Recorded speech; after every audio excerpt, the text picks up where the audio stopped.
Salut à tous, j'espère que vous allez bien. On se retrouve aujourd'hui pour une nouvelle vidéo. On va parler du match FC Barcelone-Leganés qui aura lieu ce mardi à 22 h au Camp Nou.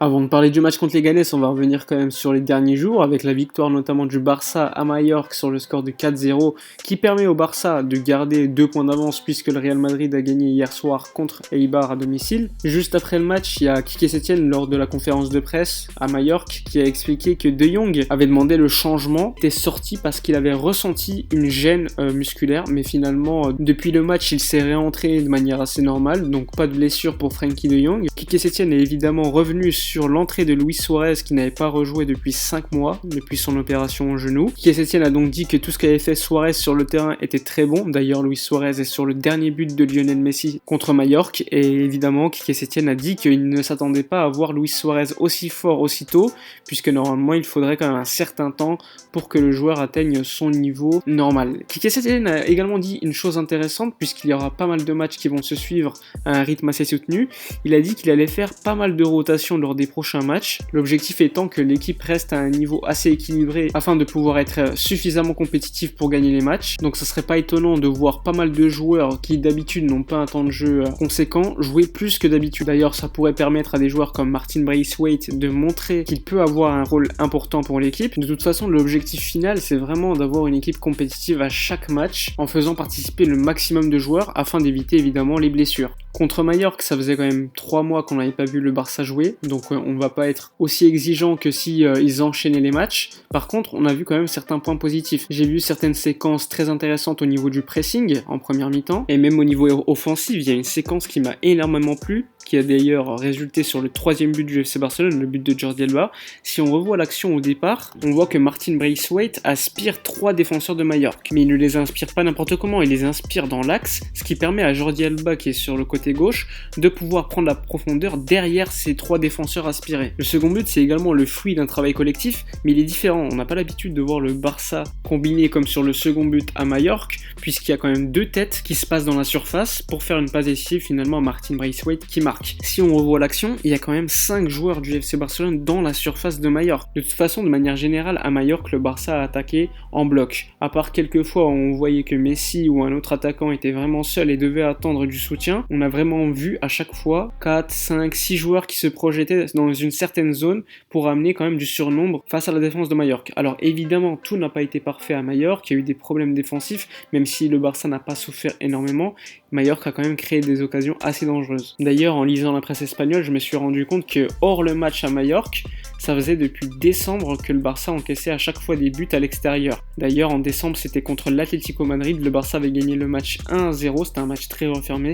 et c'était Messi qui avait encore marqué en fin de match sur une passe décisive de Luis Suarez, qui avait joué le pivot comme il le fait assez souvent quand il y a Messi qui lui donne le ballon. Après, évidemment, il ne faut pas oublier que Majorque reste quand même le 18e de Liga, que c'est le début de la reprise, donc pas d'enflammade, c'est juste un match, même si évidemment ça nous fait plaisir de voir un Messi à un tel niveau qui peut mettre 2 passes décisives et un but en marchant. Maintenant, on va parler du match contre Leganés, le prochain match qui aura lieu ce mardi à 22 h. Donc, comme d'habitude, un match à 22 h. D'ailleurs, les prochains matchs seront également à 22 h. Il faudra attendre le match contre le Celta Vigo qui aura lieu le 27 juin pour voir un match du Barça plus tôt, puisque le match à ce moment-là aura lieu à 17 h. Cette fois-ci, contre Leganés, le Barça va jouer au Camp Nou. Ça va faire bizarre de voir le Camp Nou vide. Leganés est quand même 19e du championnat d'Espagne, juste derrière Majorque.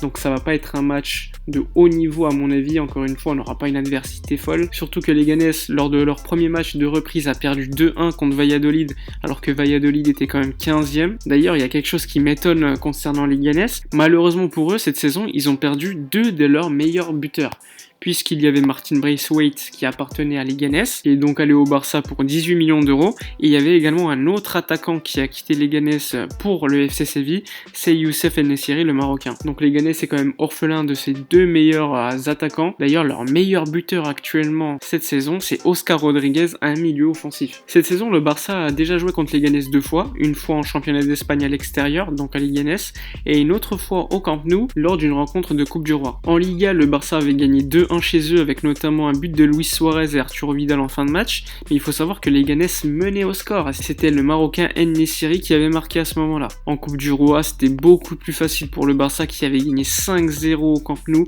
avec notamment un doublé de Lionel Messi, un but d'Antoine Griezmann, un but de Clément Lenglet et un but d'Arthur Melo. À ce moment-là, il y avait déjà Braithwaite qui jouait pour les Leganés et logiquement, il ne se doutait pas que quelques mois plus tard, il serait dans le camp d'en face. Lors d'une interview il y a quelques jours, il a dit qu'il cachait même les négociations avec le Barça à sa femme puisqu'il avait peur que ça filtre dans la presse. Donc sa femme le voyait logiquement souvent avec son téléphone, elle se posait des questions, elle pensait même que son mari avait une maîtresse. Donc Martin Braithwaite, fait attention la prochaine fois. Au niveau historique, le Barça et les Leganés se sont affrontés 8 fois et assez logiquement on va dire, le Barça a gagné 7 matchs et assez étonnamment, les Leganés a quand même gagné un match, c'était la saison dernière sur le score de 2-1 à l'extérieur. Sinon globalement à domicile, le Barça a toujours gagné contre les Leganés assez facilement. Sauf surprise, je ne vois pas comment les Leganés pourraient battre le Barça au Camp Nou avec un effectif qui est quand même assez faible par rapport au FC Barcelone. Et en plus de ça, les Leganés a quand même des absents de marque. Tout à l'heure, je vous parlais d'Oscar Rodriguez qui est le meilleur buteur du club actuellement.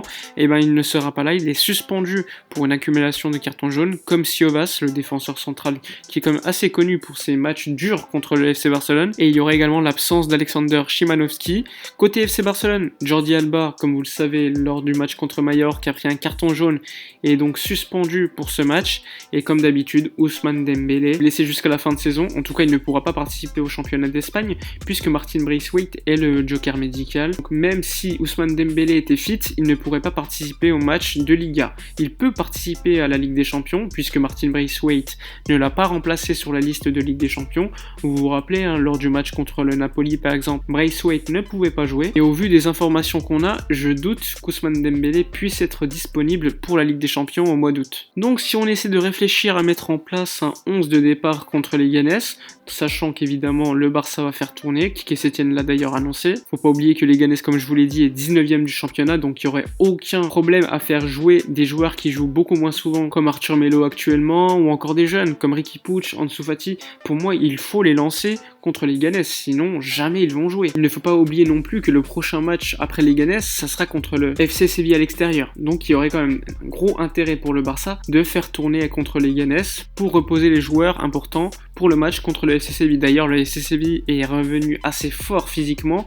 On l'a vu lors du derby de Séville, ils étaient largement au-dessus du Real Betis. Après, d'un autre côté, contre les Leganés, il faudrait quand même que certains cadres jouent quelques minutes pour avoir quand même un rythme de jeu leur permettant d'arriver contre le FC Séville dans une forme optimale. Il ne faut pas non plus que le FC Séville soit comme des taureaux et que le Barça soit en retard au niveau physique. Donc à mon avis, il faudrait partager l'équipe en deux avec des jeunes titulaires, avec certains cadres. Personnellement, je vais vous donner mon 11. Vous pouvez également donner le vôtre en commentaire. Évidemment, ça sera sujet à débat. Alors au but, sans surprise, Marc-André Ter Stegen, qui d'ailleurs lors du match contre Mallorca a encore prouvé qu'il était important, avec 2-3 belles parades face à Kubo. En latéral gauche, sans surprise, puisque Jordi Alba est suspendu, Junior Firpo. En défense centrale, je lancerai enfin Umtiti, avec pourquoi pas Araujo comme défenseur central droit, puisqu'à la base c'est un droitier et donc est placé à droite. Par contre, j'espère qu'il prendra beaucoup plus de risques que lors du match contre Mallorca au niveau de la relance, même s'il ne faut pas oublier que sur le dernier but du Barça, c'est lui qui est à l'origine de la passe pour Luis Suarez. Comme latéral droit, je mettrai Nelson Semedo, puisque Sergi Roberto a commencé à Mallorca, je titulariserai cette fois le portugais, et pourquoi pas en fin de match faire entrer Sergi Roberto pour qu'il ne perde pas non plus le rythme. Au milieu de terrain, je commencerai en numéro 6 avec Frenkie de Jong, je lui donnerai 60 bonnes minutes et après je ferai entrer Busquets pour finir le match. Ensuite, en relayeur gauche, je mettrai Arthur Melo, et enfin en relayeur droit, Riqui Puig, puisqu'à mon avis, avec tout le talent qu'il a, il a largement le niveau pour jouer un match contre les Leganés, surtout qu'il sera entouré de bons joueurs. Ensuite en attaque, je pense que Lionel Messi sera titulaire, puisque Messi sait contrôler ses efforts, donc je le titulariserai à droite. Et si le score est plutôt flatteur pour le Barça à l'heure de jeu, je le sortirai et je ferai entrer Antoine Griezmann, puisque je pense de plus en plus que le poste idéal pour Antoine Griezmann, c'est d'être faux numéro 10, donc en quelque sorte jouer comme Messi, même si le talent n'est pas le même. En numéro 9, je mettrai Martin Braithwaite, et à la 45e minute, je ferai entrer Luis Suarez pour qu'il gagne encore plus de rythme, puisque l'autre fois il est rentré pour jouer 30 minutes, là je le fais rentrer pour jouer 45 minutes, et lors du match contre le FC Séville, je le mets titulaire. Et à gauche, l'attaquant que je titulariserai personnellement, ça serait Ansu Fati. À mon avis, Ansu Fati, il faut le faire jouer, c'est un des rares attaquants qui prend la profondeur. Il a été quand même suffisamment boycotté par Quique Setien lors de ces derniers mois. Faut pas oublier que lorsque Quique Setien arrive au Barça, il dit qu'Ansu Fati est l'un des meilleurs jeunes joueurs qu'il a vu. De l'autre côté, il ne le fait pas suffisamment jouer. Donc moi, personnellement, je veux voir Ansu Fati titulaire. Je pense que la connexion avec Messi est quand même assez prometteuse. Lors des derniers matchs, on l'a vu, Messi faisait des passes décisives à Ansu Fati. Je pense quand même qu'à son jeune âge, il est nécessaire de jouer et d'enchaîner quand même les minutes. Je ne demande pas à Quique Setien de mettre Ansu Fati titulaire, mais je lui demande quand même de lui offrir des minutes contre les Ganes, le 19e du championnat. C'est pas comme si on lui demandait de le titulariser lors du Classico. Enfin bref, voilà mon 11. N'hésitez pas à me dire en commentaire si vous êtes d'accord avec ce 11 ou pas. Les changements que j'aurais fait si j'étais l'entraîneur. N'oubliez pas également à me dire votre pronostic de ce match en commentaire. D'ailleurs, le débrief de ce match sortira juste après la fin du match, donc mardi soir aux alentours de minuit 30. Donc n'oubliez pas de venir m'écouter à ce moment-là. Bref, c'est la fin de la vidéo. J'espère qu'elle vous a plu. Comme d'habitude, si ce n'est pas encore fait, abonnez-vous à la chaîne, c'est important. N'oubliez pas de commenter, donc de donner vos avis, de éventuellement débattre avec d'autres personnes. N'oubliez pas également de liker la vidéo, de partager. Bref, je vous dis à mardi soir pour la vidéo et d'ici là, comme d'habitude, portez-vous bien.